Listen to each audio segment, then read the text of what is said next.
5 enfants entre les mains des criminels. En plus, vous apprenez qu'un d'entre eux a déjà été tué. Il faut être une mère forte, une maman mentalement solide pour ne pas s'effondrer et mourir une fois.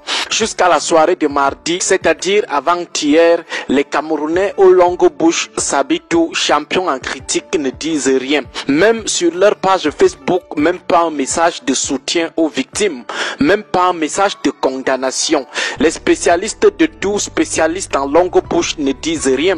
Ils ne prennent aucune initiative pour libérer les enfants kidnappés.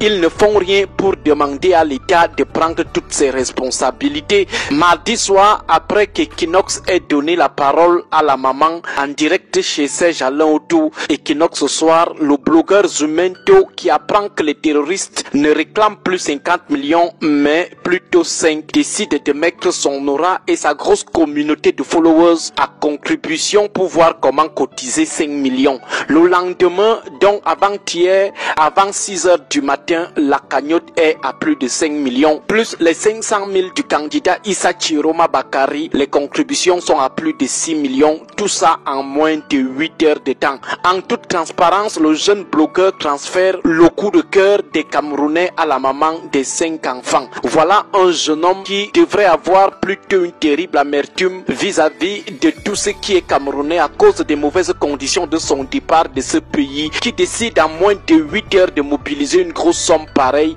pour sauver la vie de ses compatriotes. Et il le fait suite à l'inaction, suite au mutisme retentissant du gouvernement camerounais. Au lieu de lui dire merci, de lui tirer un coup de chapeau, ce que les Habitou, les spécialistes longue bouche font, c'est critiquer son élan de cœur, lui rappeler comment cela encourage les terroristes, comment il faut plutôt mettre la pression sur Paul Biya pour sortir avec son régiment du mutisme assourdissant, comment au cas où il ne réagisse pas, il faut que Zumento utilise son influence, non pas pour appeler à la levée de fonds, mais appeler les Camerounais à descendre dans la rue pour réclamer l'intervention du clan au pouvoir.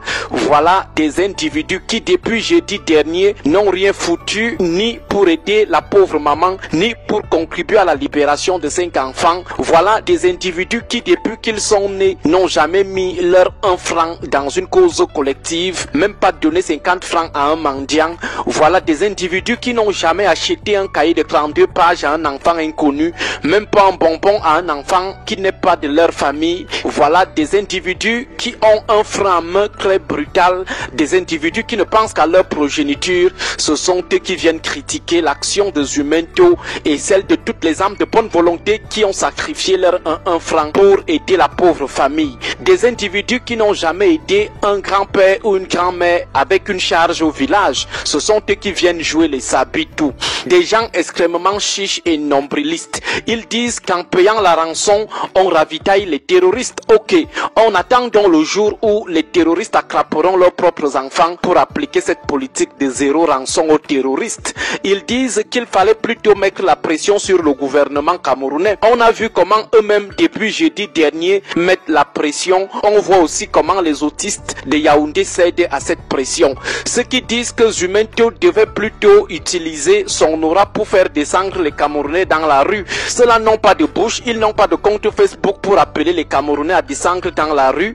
Ils font quoi depuis jeudi dernier pour descendre eux-mêmes dans la rue? S'ils sont en diaspora, pourquoi ne descendent-ils pas au Cameroun, aller dans les rues? Un jeune qui, mine de rien, est désormais d'une haute utilité sociale, utilité publique face à un État gravement défaillant sur tous les plans, fait sa part. Les gens qui n'ont jamais donné un bonbon à un enfant inconnu viennent bavarder. Voilà un jeune qui a décidé de ne pas utiliser son aura pour vendre les rêves aux jeunes, dealer avec les détourneurs des fonds ou les aider à blanchir ces fonds, ou attirer les jeunes désespérés dans l'homosexualité ou dans les cercles ésotériques. Le message d'encouragement à l'endroit de ces jeunes qui ne regardent pas les tribus des gens.